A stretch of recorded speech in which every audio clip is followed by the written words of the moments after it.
Good morning all of you. Myself Rajendra Sharma. मैं आपके सामने प्रस्तुत हूँ क्लास 10th विषय संस्कृत का प्रथम चैप्टर उसके प्रश्नोत्तर पढ़ाने के लिए। जैसा कि आपको विदित है, आप जैसा कि जानते हैं कि इससे पहले वाले वीडियो में हमने प्रथम चैप्टर के फर्स्ट चैप्टर के वस्तुनिष्ठ प्रश्न, लघुत्तरात्मक प्रश्न और निबंधात्मक का क्वेश्चन नंबर फर्स्ट किए थे। वहाँ हमने उन प्रश्नों को समझा था। आज हम अगली कड़ी में इस वीडियो में क्वेश्चन नंबर 2 जो कि नीचे बोर्ड पे लिखा हुआ है, त्वमसि शरण्या त्रिभुवन धन्या, ये वाला श्लोक है, डॉट डॉट करके लिखा हुआ है, रुचिरा भरना। तो इस पद्य की यानी इस श्लोक की संस्कृत में व्याख्या करनी है। तो आइए हम व्याख्या समझने का प्रयास करते हैं कि व्याख्या कैसे की जाती है। तो व्याख्या करने के लिए बेटा सबसे पहले हमें इस श्लोक का या पद्य का अन्वय करना जरूरी होता है। अन्वय मीन्स आपको मालूम होगा वैसे तो, लेकिन अन्वय का मतलब होता है इस श्लोक को सही क्रम में लिखना या सही तरीके से लिखना। जैसे वह है जाता घर राम, तो ये एक क्रमबद्ध तरीका नहीं है। इसी को हम क्रमबद्ध तरीके में लिखेंगे। कैसे? वह राम घर जाता है, तो यह एक क्रमबद्ध तरीका हो गया और इस क्रमबद्ध तरीके को ही हम अन्वय करना कहते हैं। तो यहाँ मैंने हिंदी बोला सेंटेंस और यहाँ पर संस्कृत सेंटेंस है। इस संस्कृत सेंटेंस को भी हम उसी प्रकार से, या जैसे हिंदी सेंटेंस जमाया हमने बोला, उसी प्रकार इसको भी जमाना होता है या उसी प्रकार से इसको लिखना होता है। तो यहाँ हमने इसका अन्वय किया हुआ है, हे भगवती। नीचे देखना प्रश्न के नीचे, हे भगवती त्वम शरण्या त्रिभुवन धन्या सुर मुनि वंदित चरणा नवरस मधुरा कविता मुखरा स्मित रुचि रुचिरा भरना चय असी। अब यह सेंटेंस जब हम इस प्रकार से इसका हिंदी अर्थ करेंगे तो हमें आराम से समझ में आएगी और अच्छी तरह से हम इसका हिंदी अर्थ कर सकेंगे। तो आइए, हमने इसका अन्वय किया। अन्वय करने के बाद सेकंड नंबर होता है व्याख्या में प्रसंग लिखना।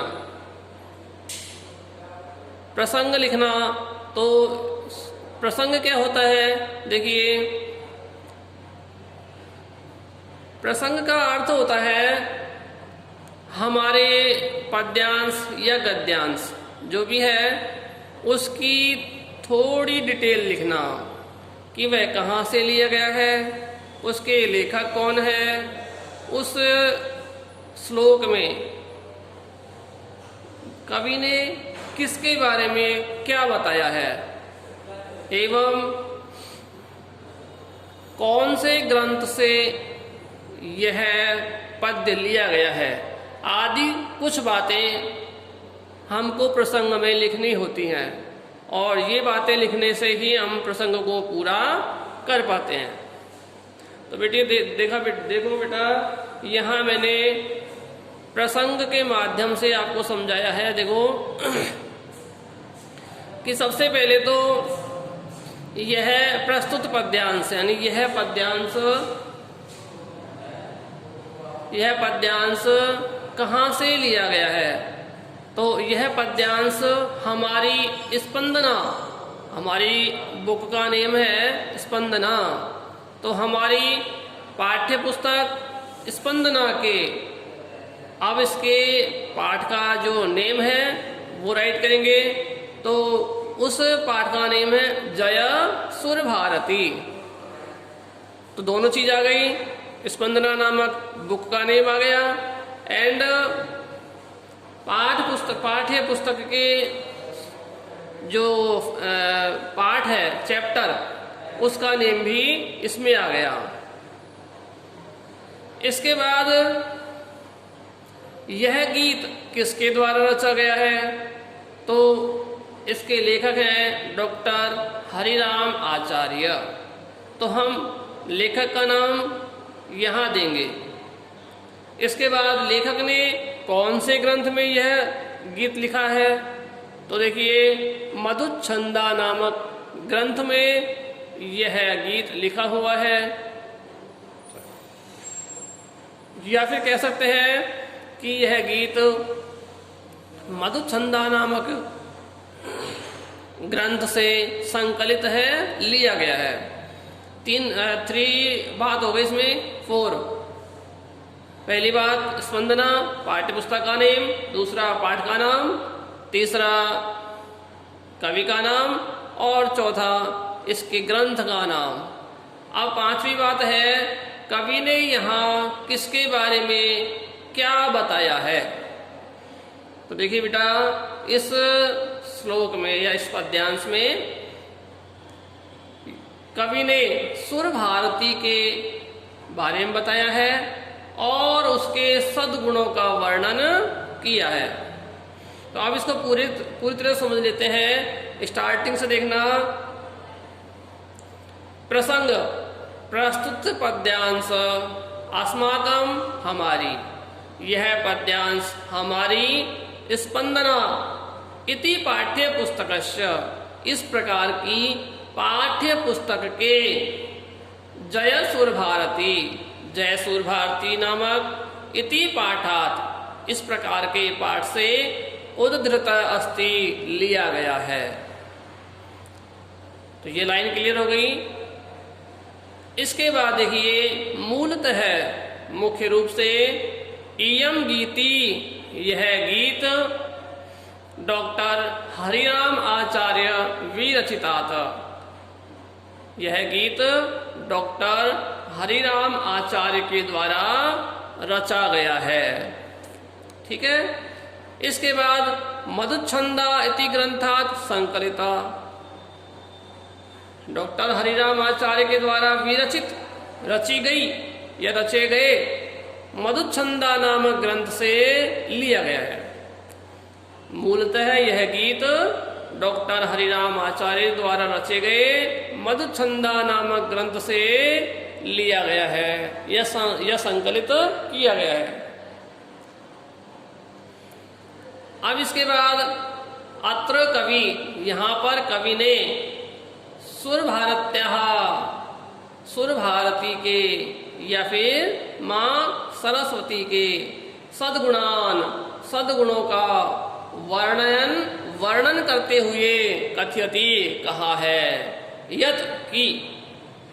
अब इसके बाद में हम व्याख्या का टॉपिक लेंगे, यानी व्याख्या की चर्चा करेंगे। देखो अब व्याख्या के बारे में समझ लो बेटा। व्याख्या क्या है? व्याख्या संस्कृत में जैसे हिंदी में तो क्या होता है कि हिंदी को ही हम बढ़ा चढ़ा करके उसकी ही हम व्याख्या करते हैं, लेकिन संस्कृत में जो हम इसका हिंदी अर्थ करते हैं श्लोक के हिंदी अर्थ का वापस संस्कृत में ट्रांसलेशन करना ही व्याख्या है। यहाँ पर हम व्याख्या करते समय जो श्लोक में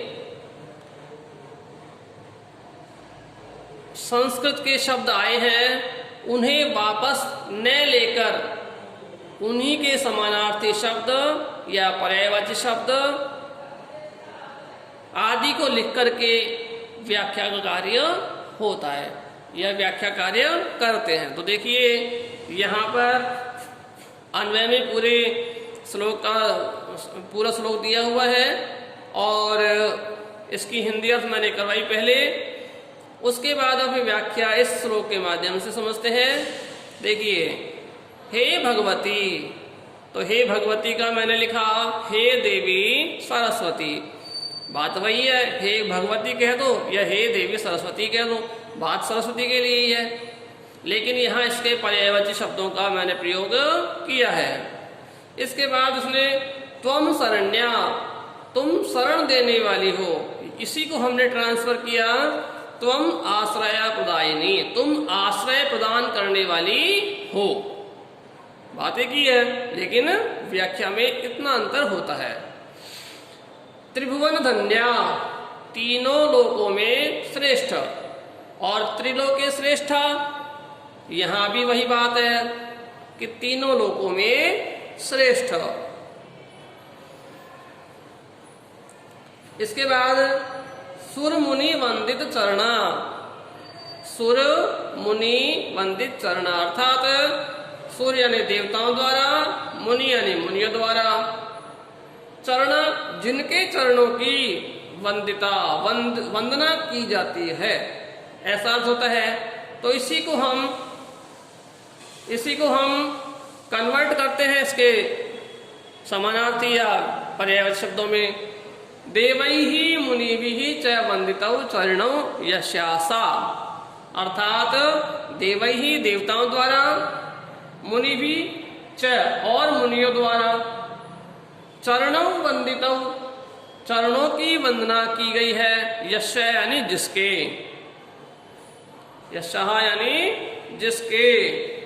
तो अर्थ हो गया देवताओं और मुनियों द्वारा जिसके चरणों की वंदना की गई है वह, सा यानी वह। इसके बाद नवरस मधुरा मुखरा कविता मुखरा, नवरस मधुरा कविता मुखरा अर्थात नवरस का हमने यहाँ किया श्रृंगार आदि भी नवरस, नव काव्य रसई ही, मधुरा यानी माधुर्यमयी, श्रृंगार आदि भी नव काव्य रसई ही यानी श्रृंगार आदि 9 काव्य रसों के द्वारा, मधुरा यानी माधुर्यमयी अर्थात मधुरता प्रदान करने वाली, कविता मुखरा इसका पर्यायवाची लिखा कविता रूपेण अभिव्यंजिता, यानी कविता के रूप में अभिव्यंजित की गई या कविता के रूप में व्यक्त की गई। इसके बाद स्मित रुचि, स्मित यानी मृदु, यानी मृदु, स्मित का मतलब हंसी, सुंदर हंसी। तो यहां दिया गया मृदु हास्ययुता,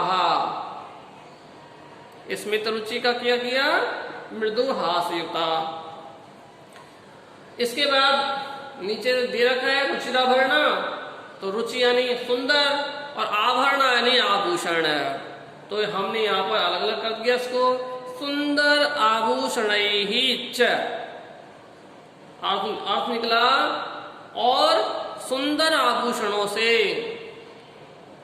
शोभिता, सुशोभित, असी का असी, असी यानी हो, आप ही मां सरस्वती सुंदर आभूषणों से शोभित हो।